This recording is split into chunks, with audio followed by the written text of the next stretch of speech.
wakati alipokuwa akirudi,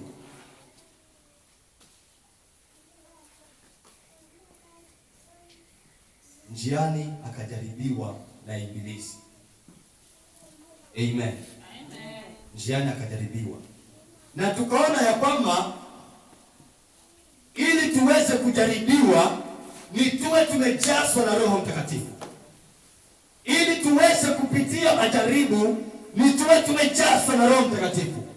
Na ni nani basi awezaye kutusaidia kuyashinda hayo majaribu ambayo shetani anayaleta kwetu? Tukaona ya kwamba ni Roho Mtakatifu aliye ndani yetu.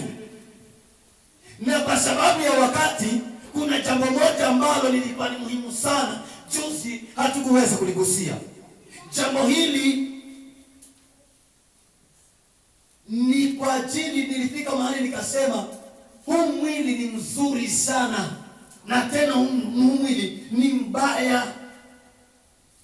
Kwa nini shetani anatumia miili yetu?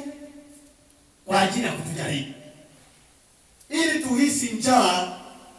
Ni mwili ndio unasikia njaa. Ili tuhisi aibu, ni mwili ndio unahitaji kuvishwa.